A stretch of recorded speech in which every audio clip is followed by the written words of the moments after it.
Welcome back to the St. Louis Blues franchise mode, and today we have a massive episode, so let's get right into it. Start by talking about the future. Oh my god, Wi-Fi connection is back again, baby. By talking about the future of this team and seeing what we can do. And Joel Hofer and Zirichenko could be a backup, but I don't know if we have that true starter yet to replace Binnington. Colton Parayko's no trade clause goes for way too long, so yeah, he's here for the future. Philip Broberg, obviously here for the future. And then in terms of prospects, we have Jurček, we have Theo Lindstein, we have Butchinger, and we have Joseph. So we have a lot of future defensemen here. But we really need that number one defenseman. And maybe one of these guys can be it, but I don't think so. In the middle, I think we have Robert Thomas as our 1C. Dalibor Dvorsky can be 2C or 1C, right? And then we have Otto Stenberg, Zachary Bolduc as potential bottom 6 players. Booch, we're going to have to see if we want to keep Booch here, but Jake Neighbors and Dylan Holloway, 2 bottom 6 players. Texier maybe as well. So we got a lot of these bottom 6 pieces. And then on right wing, we have Jordan Kyrou and obviously Jimmy Snuggerud. So we have like a bunch of positions filled out. We need a couple of goal scorers and a number 1 defenseman. A starting goalie, which are like 3 of the hardest positions to get, which is very unfortunate for us. But that's why this Blues rebuild is so fun, because we have such a good core. We just need a couple of those big pieces to fit in, and then we're going to be a cup contender once again. So if you look at our contracts here, Pavel Buchnevich's trade clause kicks in next year. And then all the rest of these guys with a no trade clause, except for Parayko, their contracts run out.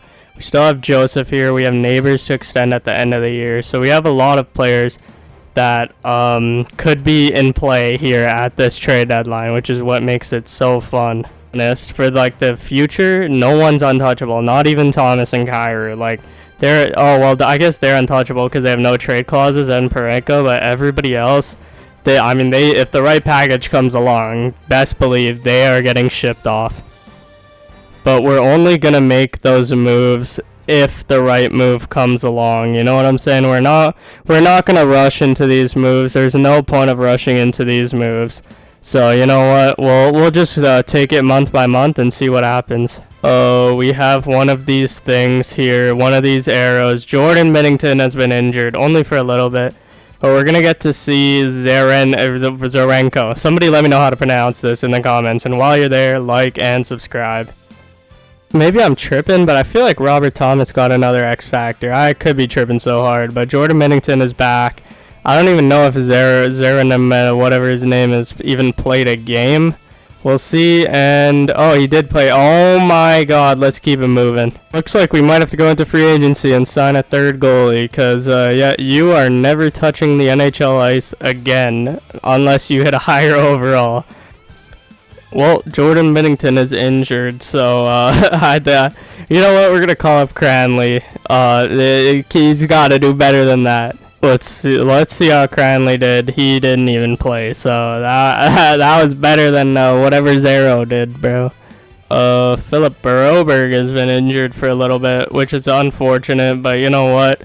I'd rather lose him than Binnington at this point, because it looks like our other goalies are god-awful. And Perunovic has a perfect fit on this line. The injuries are going absolutely insane. Colton Parayko has been injured. Honestly, I'm too lazy to call somebody up. So, you know what, Kasperi Kapanen, you are getting put on this line. That is absolutely cooked, but I don't care. From all those injuries, let's see where we are in the standings. We are down to where I thought we would be, you know, a wild card team, but our hot start has really carried us. In terms of goals for, we are in the middle of the pack. In terms of goals against, we are in the middle of the pack. In terms of power play, we are still last in our division, so that is not good. We need a way better power play coach next year. Okay, Jordan Binnington has been incredible. Joel Hofer, I don't know if you're going to be the starter at this rate, but, you know, we'll see. Defensemen, Falk and Broberg have Broberg and Parayko have really played well over the last little bit. Krug and Falk as well. Our third pair hasn't been the greatest. Then on forwards, Buchnevich has 47, Kyrou has 41, Thomas has 39. We need a sniper for that line, we really do. Shen, Sod, Neighbors, Dylan Hallways all the way down there. This is exactly what you want to see. Hellebuck and Shesterkin at the top of the league for goalies. Looks like these settings are really working. Matvey Michkov is 43 points, Celebrini 31, and that Islanders dude 31 as well. Lane Hudson there with 23. For not right wingers, what do we care about right wingers? Defenseman Adam Fox is over a point per game, so we do have one over a point per game, and Nathan McKinnon has 73 points in 45 games. For some reason, we have a grudge match against the Calgary Flames. I don't really know why that would be, but you know what? Let's jump straight into this one. Oh man, these grudge match intros are absolutely sick. We still haven't beat the Calgary Flames. Sharon Govich gets a playmaking boost, so that's not good.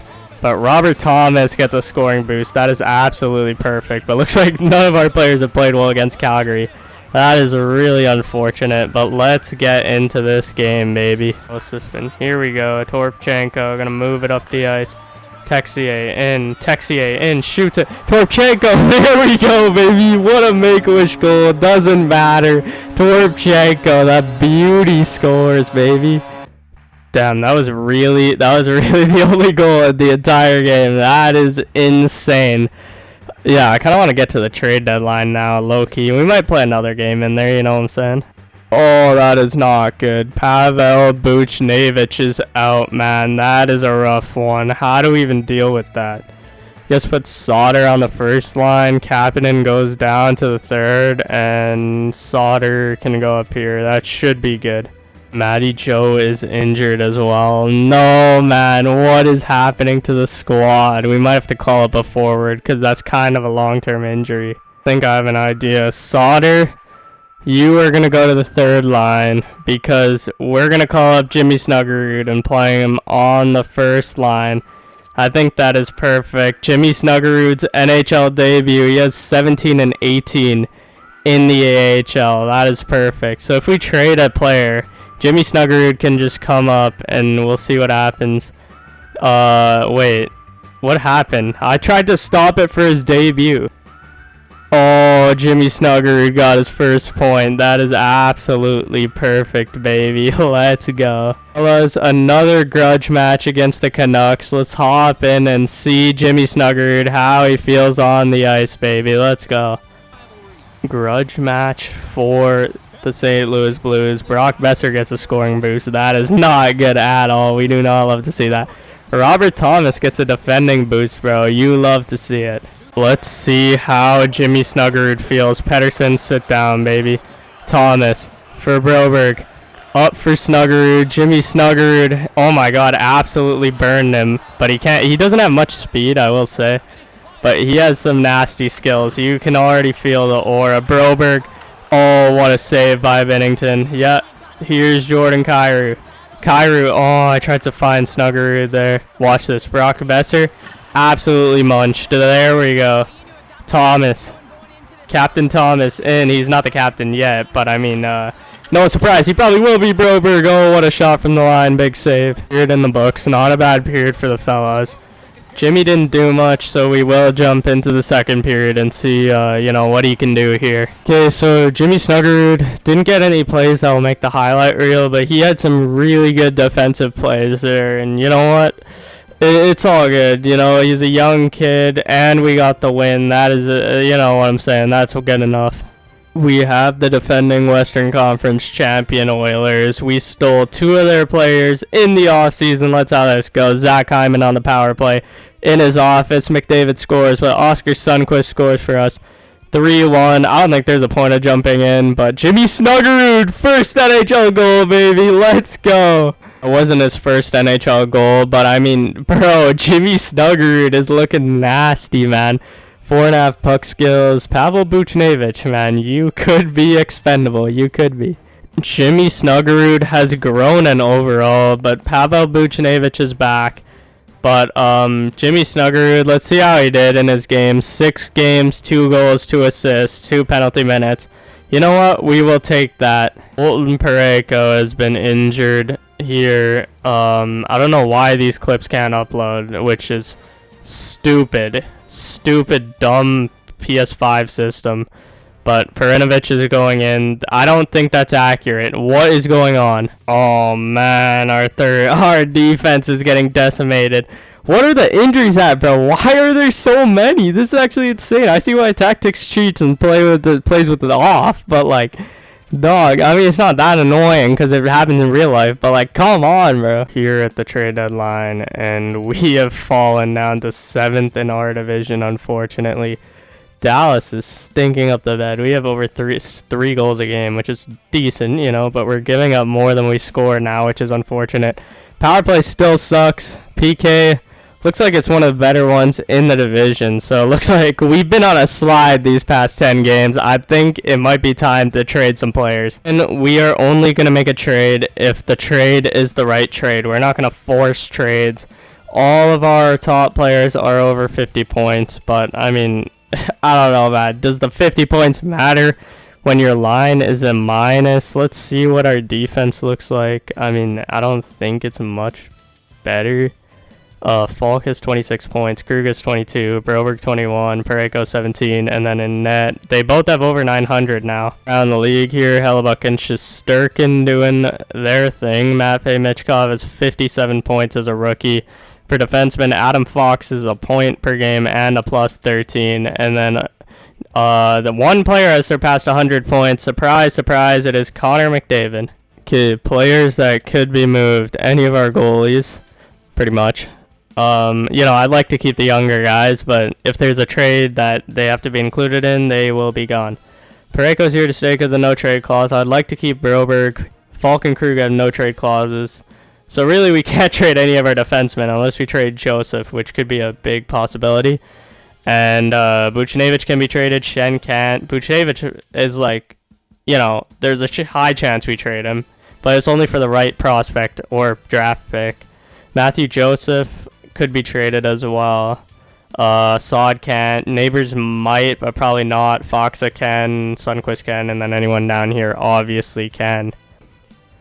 So let's enter the trade deadline, and freaking Scott Perinovich is injured. That is a perfect way to start. You know what? We're going to have to edit these lines anyway, so let's just go best lines. Well, we're going to be a conservative seller. That's how we roll here.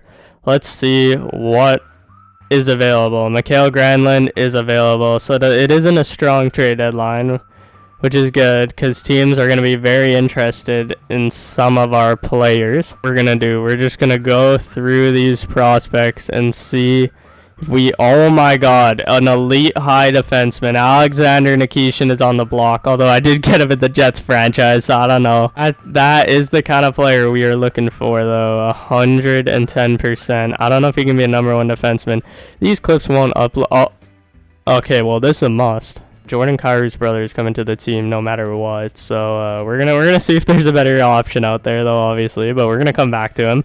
Joachim Kemmel, that could be interesting. He's a sniper, but passes the puck more, unfortunately, but that could be an option. Salayev, also an amazing option. Okay, there's some really good options here. Salayev and Joachim Kemmel are very good trade targets for year one, and we have a lot more trade pieces at the draft and stuff. Connor Geeky as well could be a guy we go for. Braden Yager, a lot of these Jets players, I might stay away from them though. Well, is a sniper who passes the puck a lot, although that does work a lot with Jimmy Snuggerud because he is a playmaker who shoots the puck. So, I mean, this is not going to be our coach for a while. I don't think so. Maybe he will. I don't know. I feel like Joachim Kemmel is a great option. And then Anton Salayev, just a big fit. He's basically Phil Broberg, so I don't know if I want him. On defense, we have Pareko, we have Broberg, we have Falk, we have Krug, we have Joseph. And, I mean, as our left defenseman of the future, it's literally just Broberg, Butchinger, Lindstein. We have a couple, but no one that's going to be a top 4 high potential. Our top 2 prospects, Jimmy Snuggerud, he does shoot the puck a lot. I mean, he's obviously a playmaker. And then Dalibor Dvorsky is a two-way forward who does score a lot of goals. So, you know what? I think Joachim Kemmel is the guy we're going to go for. I know it's in division, but you know what? Screw it. what do you guys want that would be high in overall? A lot of these players have no trade clauses. Matthew Joseph's not going to get us there. I think it's I think it just is Buchnevich willing to even go to Nashville is the thing, because I don't know if I want to pay him that 8 mil. Yes, he is. Okay. Literally no way to make the cap work. That is so unfortunate.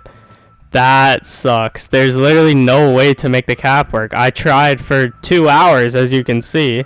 See, like, this is a trade we could do, because, I don't know if I want to pay Booch $8 million, bro, and this gives us so many assets. I don't know what to do, bro. We're gonna go for the Jets 2027 first.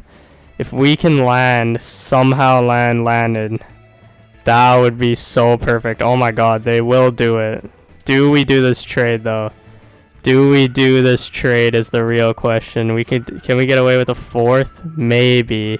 But we're going all in for Landon, I think. Landon DuPont could be that #1 defenseman that we don't have yet.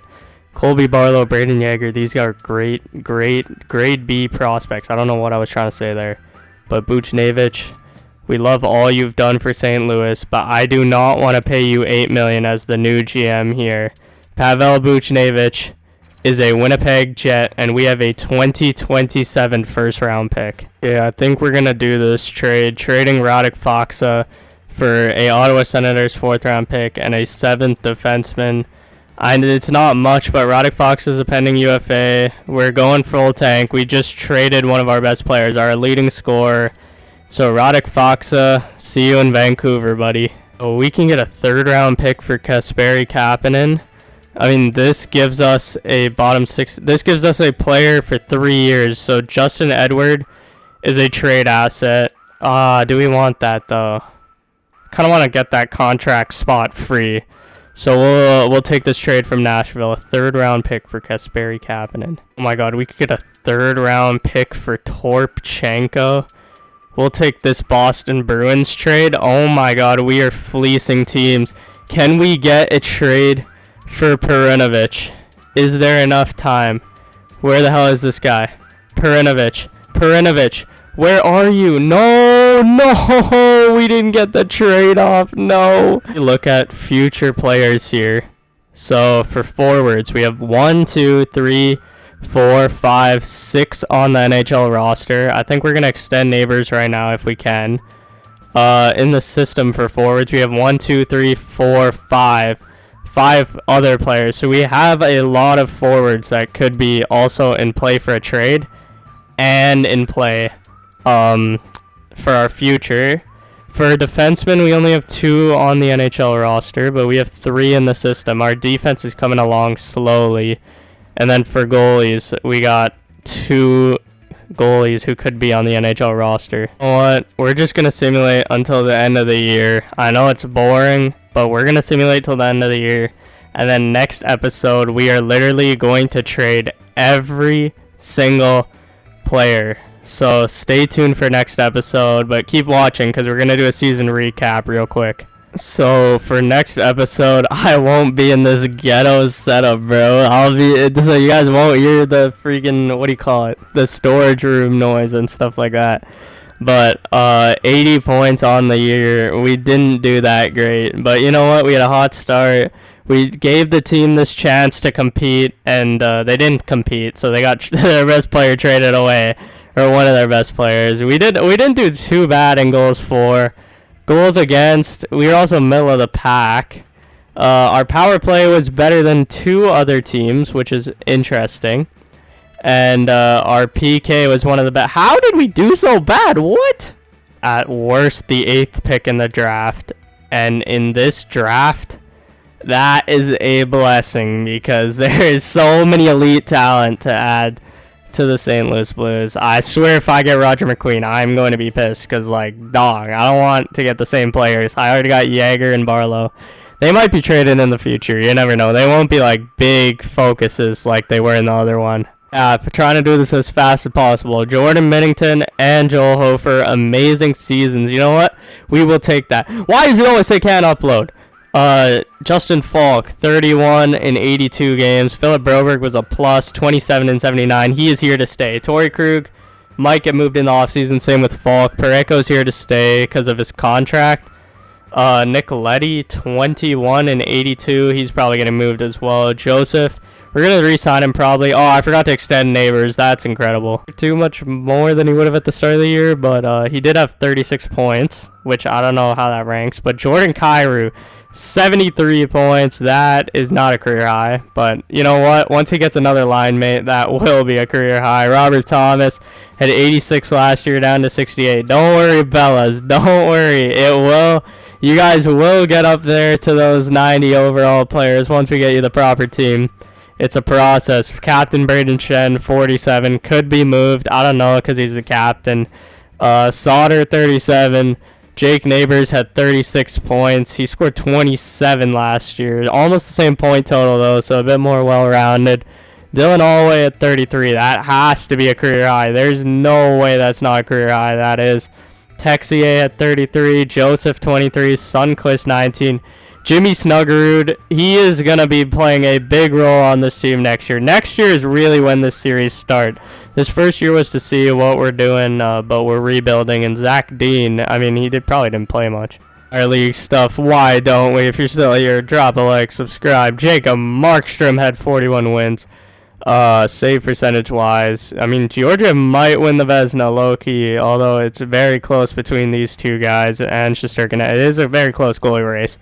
Nonetheless, Matvey Michkov, over a point per game. There is no way in hell he doesn't win the Calder. And if he doesn't win the Calder, they are racist, which very well could happen. Kel McCarr, 81 points plus 15. He is probably going to win the Norris. Adam Fox had 81 points as well. Hughes had 75. We need this defenseman who can put up these stats, but there's only a handful of them in the league.